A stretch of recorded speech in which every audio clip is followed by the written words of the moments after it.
எல்லாருக்கும் நமஸ்காரம். இன்னைக்கு நம்மளுடைய அடுத்த தசா ஆன குரு. இந்த குருவை பற்றி சொல்லும் பொழுது நிறைய பேர் குருவுக்கு பிரீத்தி பண்ணும்போது தட்சிணாமூர்த்திக்கு போய் பண்ணறா. அவர் தட்சிணாமூர்த்தி சனகாதிகளுக்கு உபதேசம் பண்றதுக்காக உட்கார்ந்து. இவர் குரு அப்படிங்கிறவர் பிரகஸ்பதி நவகிரகங்களுக்குள்ள இருக்கிறவர். இது நம்ம நிறைய தடவை சொல்ல வேண்டி இருக்கு. ஏன்னா எல்லாரும் போய் தட்சிணாமூர்த்திக்கு கொண்டக்கடலை மாலை போட்டு எல்லாம் பண்றான். எதனால, யார் ஆரம்பிச்சா என்ன ஒன்றும் புரியல. குரு பிரீத்தி அப்படின்னு சொன்னா அவர் தட்சிணாமூர்த்தி கிடையாது. அவர் நவகிரகங்களுக்குள்ள இருக்கிற குரு பிரகஸ்பதி. அதனால அவருக்கு என்ன, அவருடைய தசை நடக்கும் பொழுது நம்மளுக்கு என்ன? சரி, குரு நல்லவர் தானே, அவர் தசை நடக்கும்போது நம்மளுக்கு என்ன கஷ்டம் நடக்கும்? மிதுன லக்னத்துக்கு அவர் பாதகாதிபதி. அப்போ அவருடைய அந்த 16 வருடங்கள்ல நிறைய வருடங்கள் ப்ராப்ளத்துல சிக்கும். அவர் எல்லாருக்குமே சுபரா அப்படின்னு கேட்டா எல்லாருக்கும் சுபர் கிடையாது. மிதுன லக்னத்துக்கு அவர் தான் பாதகாதிபதி. அதனால நம்ம குரு தசை வந்த உடனே என்ன, குரு அப்படின்னாலே பொன்னன், கோல்டு, பொன் தானம். அப்புறம் குரு தசை குரு புக்தியில ருத்ர ஜபம். அதுக்கு அடுத்தது குரு தசை சனி புக்தி மிருத்யுஞ்சய ஜபம். நம்மளே ஜபம் பண்ணிக்கலாம். மிருத்யுஞ்சயம் டெய்லி 108 பண்ணுறது ரொம்ப விசேஷம். நிறைய பேருக்கு நான் இதை சொல்லியிருக்கேன். இந்த தசா புத்திகளில் மிருத்யுஞ்சய ஜபம் பண்ணுறவா நிறைய பேர் இருப்பா. அதுக்கப்புறம் தீபதானம், விளக்கேற்றி கொடுக்கறது. கோவிலில் கொடுத்தாலும் சரி, என்ன கோவிலில் கொடுக்கறது விசேஷம். சரி, நிறைய கோவில்களில் சில கோவிலில் அவளே ஒரு மாதிரி ஒரே லைனாக வாங்கி வச்சிருப்பா, ஒரே மாதிரி உள்ளது. சில கோவில் ஏற்றுப்பா, சில கோவில் ஏற்றுக்க மாட்டா. அப்போ என்ன பண்ணலாம் அப்படிங்கன்னா, யாராத்திரையா கல்யாணம் நடக்கிறது, அவளுக்கு வசதி குறைவாக இருக்குன்னா அவளுக்கு தீபம் விளக்கு வாங்கி கொடுங்க. என்ன உங்களால் என்ன விளக்கு வாங்கி கொடுக்க முடியுமோ அதை அந்த பொன் குழந்தைக்கு வாங்கி கொடுங்க. ரொம்ப விசேஷம். அதுக்கு அடுத்தது குரு தசை புத புக்தி பசுதானம், கோதானம். சுக்கிரன் நீச்சமாக இருக்கிறவாளுக்கு, குழந்தை பேர் தள்ளி போடுறவாளுக்கு, தள்ளி போனவாளுக்கு, அப்புறம் திருமண பாக்கியத்தில் கடத்திர தோஷம் இருக்கிறவாளுக்கு எல்லாம் சொல்கிறது உண்டு கோதானம். அப்போ கோ எப்படி தானம் பண்ணணும்? நல்ல பசுவும் கண்ணுக்குட்டியுமா வாங்கி நல்ல நாள் பார்த்து அந்த நல்ல நாளில் அந்த கோவை யார் பராமரிக்க முடியுமோ அவருக்கு தானம் பண்ணணும். தானம் பண்ணும் பொழுது வேஷ்டி, அதாவது ஒரு துண்டு, அப்புறம் புடவை, ப்ளவுஸ் பிட், இதெல்லாம் அந்த பசு மேலே போட்டு வஸ்திரத்தோடு தான் அவருக்கு கொடுக்கணும். கூட பால் கறக்கிறதுக்குள்ள பாத்திரம், 1 வருஷத்துக்கு உள்ள தீவனத்துக்குள்ள பணம் அது கொடுக்கணும். அது கொடுத்து தான் கோதானம் பண்ணணும். ஹஸ்பண்ட் அண்ட் ஒய்ஃபாக நின்று பண்ணணும். சப்போஸ் யாருக்கா பையனுக்காக இருந்தால் அம்மா அப்பாவே பண்ணலாம். பையனோட ப்ரெசன்ஸ் இருந்துன்னா ரொம்ப நல்லது கோதானம் பண்ணுறது. அதுக்கு அடுத்தது குருதசை கேது புக்தி, அகெயின் ருத்ர ஜபம் தான். அடுத்தது குருதசை சுக்கிர புக்தி பசுதானம், லக்ஷ்மி நாராயண விக்கிரக தானம். இந்த விக்கிரகங்கள் நான் அதானம் அதிகம் ரெக்கமெண்ட் பண்ணுறதில்லை. நம்ம தானம் கொடுத்துட்டு அவள் பூஜை பண்ணேன்னா கஷ்டம். அதனால நீங்கள் எது பண்ணினாலும் கோவில் உண்டியலில் செலுத்தலாம். அது பண்ணும்போது என்ன ஆகும்னா, அவள் வருஷம் அந்த கோவிலோட உண்டியலில் எடுத்து அதில் உள்ள பணத்தை எல்லாம் எடுக்கும்பொழுது அதுக்கேற்ற மாதிரி அவள் விற்கவோ அது சுவாமிக்கு போய் சேர்ந்துடும். அதனால கோவிலில் கொடுக்கறது. அதுக்கப்புறம் குரு தசை சூரிய புக்தி, சூரிய நமஸ்காரம், தீபதானம். சூரிய நமஸ்காரத்துக்கு ஃபஸ்ட்டே சொல்லி இருக்கிறது தான், மறுபடியும் சொல்கிறேன். ஞாயிற்றுக்கிழமைகளில் 21 சூரிய நமஸ்காரம். அவாவா குல ஆச்சாரப்படி பிராமணனா இருந்ததுன்னா இது பண்ணிட்டு தான், சந்தியாவந்தனம் பண்ணிட்டு தான் சூரிய நமஸ்காரம் பண்ணணும். 21 நமஸ்காரம். அந்த பிராமணர் அல்லாதவா ரொம்ப சிம்பிள், காலம்புரை எழுந்து குளிச்சு 6 மணிக்கு குளிச்சிருக்கணும். நல்லா விபூதி இட்டுண்டுட்டு சூரிய நமஸ்காரம். உங்களுக்கு ஆதித்ய ஹிருதயம் தெரியும்னா சொல்லலாம், தெரியலை அப்படின்னு சொன்னா நீங்க வந்துட்டு அதை கேட்டா மட்டும் போதும், அதுவே நல்ல இதை கொடுக்கும். சூரிய தசை டோட்டலா நடக்கிறவாளுக்கு எப்பொழுதுமே சூரிய நமஸ்காரத்துக்கு ஆதித்ய ஹிருதயம் த பெஸ்ட். அதுக்கடுத்து சூரிய தசை சந்திர புத்தி, தீபதானம்.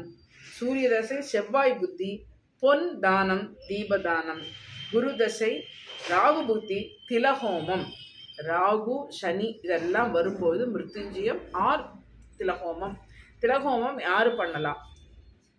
பித்ரு தோஷம் இருக்கிறவா திலஹோமம் பண்ணலாம். சரி, திலஹோமம் பண்றவா ஆறு பண்ணலாம் அப்படிங்கும்போது யாருன்னா அந்த குடும்பம், எந்த குடும்பத்துக்காக சொல்லிக்க அந்த குடும்பத்திலே இருக்கிற பெரியவர் தான் பண்ணணும். இருக்கிறதுலேயே பெரியவர் தான் அந்த திலஹோமத்தை பண்ணலாம். திலஹோமம் பண்ணுறதுக்கு 2-3 இடங்கள் இருக்குது நம்மளுக்கு வந்துட்டு. ராமேஸ்வரம் முடியாதவா அப்புறம் இதில் பண்ணலாம், கோகர்ணத்தில் பண்ணலாம். அதுக்கப்புறம் பண்ணுறக்கூடிய இடத்துல ரொம்ப ராமேஸ்வரத்துக்கு அடுத்தபடியாக சொல்கிறது வந்து இங்கே பாலக்காட்டு பக்கத்தில் ஒத்தப்பாலம்னு ஒரு இடம் இருக்குது. அது பக்கத்தில் ஐவர் மடம் அப்படின்னு ஒரு இடம் இருக்குது. அந்த இடத்துல போய் திலஹோமம் பண்ணுறா. நம்பூதிரிகள் பண்ணி வைக்கிறா, நன்னா பண்ணி வைக்கிறா. நல்ல ரிசல்ட்ஸ் இருக்குது, நிறைய பேருக்கு ரெக்கமெண்ட் பண்ணி நல்ல ரிசல்ட்ஸ் இருக்குது. அப்போ குரு தசையில் ராகு புத்தி தான் கடைசி புக்தி. அதில் வந்து திலஹோமம் அல்லது வெள்ளியால் செய்யப்பட்ட பெண் எருமை தானம். மறுபடியும் இதே தான், இதை வந்து கோவிலில் கொடுத்துருங்கோ. ஏன்னா இதை நிறைய பேர் வாங்கிக்க மாட்டா. வாங்கிக்கலைன்னா நம்ம வந்து கோவிலில் கொடுக்கறது பெட்டர். அடுத்தது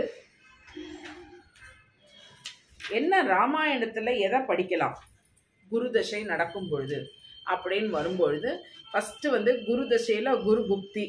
அதுக்கு பண்ண வேண்டியது 2 இது. ஒன்று வந்து சுந்தரகாண்டம் சர்க்கம் 1, ஹனுமன் கடலை தாண்டுதல். காலம்பர பண்ணணும். வாழைப்பழம் பொரி சக்கரை, அதான் அதோடைய நைவேத்தியம். அடுத்தது பண்ண வேண்டியது ஆரண்ய காண்டம். குரு தசையில் குரு புக்தி, அதுக்கு 2 எண்ணம். அதாவது சுந்தரகாண்டத்தில் 1ஆம் சர்க்கமும் ஆரண்ய காண்டத்தில் 5ஆவது. ராமன் சரபங்கர் சந்திப்பு. இது வந்துட்டு 3 வேளையும் இதை படிக்கணும். வாழைப்பழம் நைவேத்தியம். குரு திசை சனி புத்தி, அதுக்கு வந்து அயோத்தியா காண்டம் சர்க்கம் 16. ராமன் சுமந்தரர் சம்பாஷித்தல். 3 வேளை நாவல் பழம் அதோடைய நைவேத்தியம். அடுத்தது குரு திசை புதன் புக்தி, பாலகாண்டம் சர்க்கம் 15-16. தேவர்கள் விஷ்ணுவை வேண்டல். 3 வேளையும் இது பண்ணணும். திராட்சை நைவேத்தியம். அடுத்தது குருதசை கேது புக்தி, சுந்தரகாண்டம் 61-62 சர்க்கம், மதுவனத்தை அழித்தல்.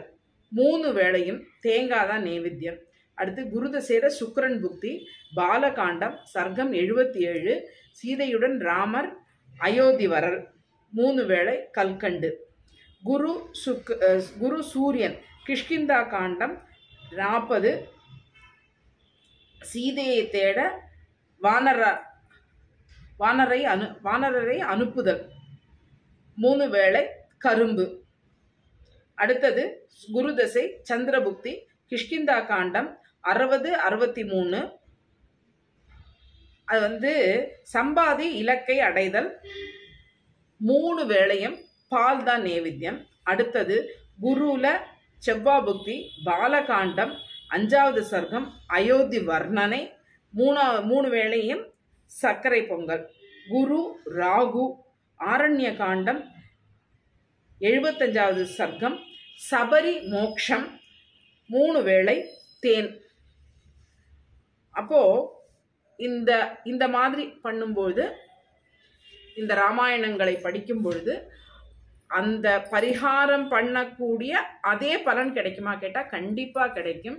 நம்மளுடைய ஸ்ரத்தை தான் ரொம்ப முக்கியம். இதில் எதுக்கு எடுத்தாலுமே எது பண்ணினாலுமே நீங்கள் வந்து அதை இன்ட்ரெஸ்டோடு அதை பண்ணும்பொழுது தான், ஓ இது நம்மளுக்கு நடக்கும் அப்படின்னு நடக்கும் பொழுது தான், அந்த மாதிரி நினச்சி ஸ்ரத்தையோடு பண்ணும்பொழுது கண்டிப்பாக வந்து இது நிறைவேறிடும்.